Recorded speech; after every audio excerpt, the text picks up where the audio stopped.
Hey guys, welcome back to my channel. எல்லாரும் எப்படி இருக்கிறீங்க? இது ரெசிபி வீடியோ கிடையாது. நான் ஒரு கொஞ்ச நாளைக்கு முன்னம் இன்டர்மீடியன்ட் ஃபாஸ்டிங் நான் ஃபாலோ பண்ண போகிறேன்னு சொல்லி ஒரு வீடியோ ஒன்று போட்டிருந்தேன். அது தொடர்ச்சியாக நான் போடுவேன்னு சொல்லி போட்டிருந்தேன்னா நான் போடையில. ஒருத்தங்க கமெண்ட்ஸில் கேட்டிருந்தீங்க, அந்த என்னென்ன சாப்பாடை நீங்கள் எடுக்கிறீங்கன்னு சொல்லி ஒரு வீடியோ ஒன்று போடுங்கன்னு சொல்லி.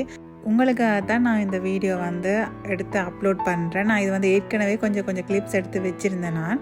இதை நான் டயட்ன்னு சொல்லி பார்க்கல, ஹெல்த்தியாக சாப்பிடணும், டைமுக்கு சாப்பிடணும், இது ரெண்டையும் தான் நான் மெயினாக எடுத்தேன். ஸோ முடிஞ்ச வரைக்கும் ஹெல்த்தியான ஃபுட்டாகவே நான் எடுத்தேன்.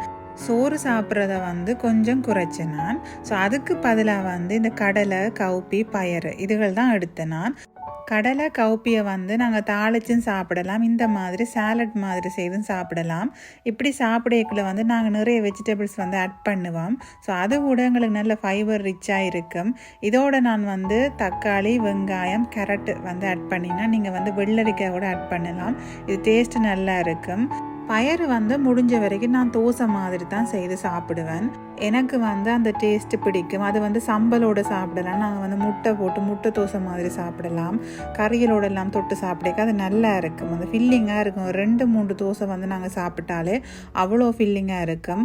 அந்த ரெசிபி வீடியோ நான் ஏற்கனவே சேனலில் அப்லோட் பண்ணி இருக்கிறேன். நீங்கள் விரும்பினா செக் பண்ணி பாருங்க. அதை டக்குனை நாங்கள் செய்திடலாம், அவ்வளவு சத்துங்களுக்கு.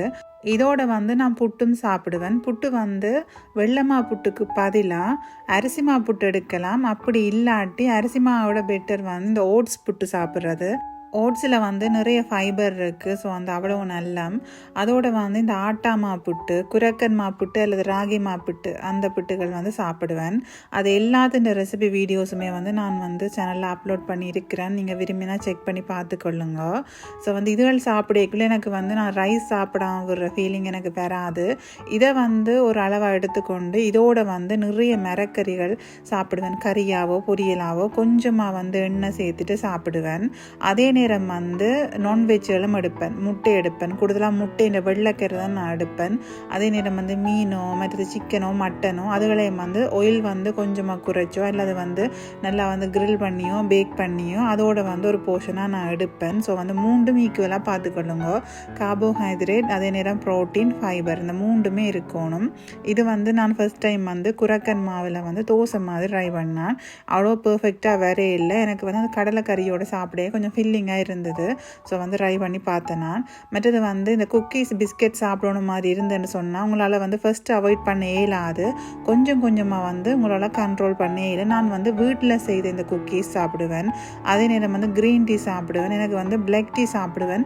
பால் பவுடர் ஆட் பண்ண மாட்டேன். பாலில் டீ போட மாட்டேன். அதுக்கு பதிலாக பிளெயின் டீயாக பிளெயின் காஃபியாக சாப்பிடுவேன். சுகர் அவாய்ட் பண்ணலாம். அப்படி கஷ்டம்னு சொன்னால் ஒரே ஒரு கியூப் மட்டும் சேருங்க. அது ப்ரௌன் சுகராக இருந்தால் இன்னுமே நல்லா.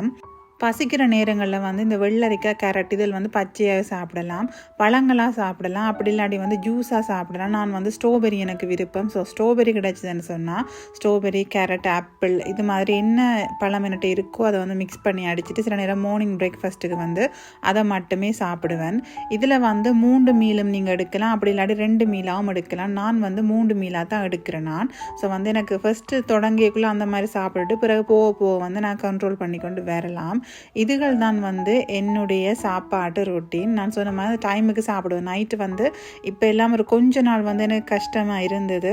பிறகு பழக இப்போ நான் லேட் நைட்டில் சாப்பிட்றதே இல்லை. எனக்கு அந்த டைமை பார்த்துட்டு 10 மணினா 10 மணிக்கு பிறகு நான் எதுவுமே சாப்பிட மாட்டேன். அப்படி பசிக்கிறதும் இல்லை. பசிச்சாலுமே நான் தண்ணி குடிச்சிடுவேன். ஸோ என் மைண்டு அந்த கண்ட்ரோலுக்குள்ளே வந்துட்டுது. ஃபஸ்ட்டு எங்களோட மைண்டு கண்ட்ரோல் தான் முக்கியம். நான் இதுக்காக தான் இந்த டயட்டே ஸ்டார்ட் பண்ணினான். அதுக்காக நான் ஸ்ட்ரிக்டாக இந்த டயட் ஃபாலோ பண்ணுறேன் அப்படின்ட்டு சொல்லலாம். அது எனக்கு சில சிச்சுவேஷன், சில நேரம் வெளியில் போகிற மாதிரி இருக்கும், சில கிளாஸுகளுக்கு போகிற மாதிரி இருக்கும். அந்த நேரங்களில் அந்த டைமை என்னால் கடைப்பிடிக்க இயலாது. நைட்டில் ஓகே, பகலில் இயலாது. ஸோ அந்த ஒரு சில நாளில் நான் அந்த டயட்டை நான் எடுக்கிறே இல்லை. ஸோ நான் கிடைக்கிற டைமுக்கே சாப்பிட்ற மாதிரி இருக்கும். மற்றும்படி நான் முடிஞ்ச வரைக்குமே இதே தான் செய்கிறேன். ஹோம்மேட் ஃபுட்டாக தான் நான் சாப்பிட்றேன். சில நேரம் வந்து கிரேவிங்ஸாக இருக்கும். ஸோ அந்த நேரம் வந்து நான் பிடிச்சதை வந்து வாங்கி லைட்டாக ஒரு அளவாக சாப்பிட்றேன் நான் தான். ஸோ இதுதான் என்னுடைய டயட் நான் ஃபாலோ பண்ணி கொண்டிருக்கிறது. இப்போ எடுக்கிற சாப்பாடுகள் முடிஞ்ச வரைக்கும் வந்து எல்லாமே வந்து இந்த வீடியோவில் நான் வந்து இன்க்ளூட் பண்ணியிருக்கிறேன். இதை வந்து மாற்றி மாற்றி எடுப்பேன். சிலதை வந்து புதுசாக செய்தால் அதை கூட நான் வந்து ரெசிபியாக வீடியோவில் அப்லோட் பண்ணுறேன். இந்த வீடியோ உங்களுக்கு யூஸ்ஃபுல்லாக இருந்திருக்குமென்னு சொல்லி நான் நம்புகிறேன். ஸோ இன்னும் ஒரு வீடியோவில் சந்திப்பேன். அது வரைக்கும் take care and thanks for வாட்சிங்.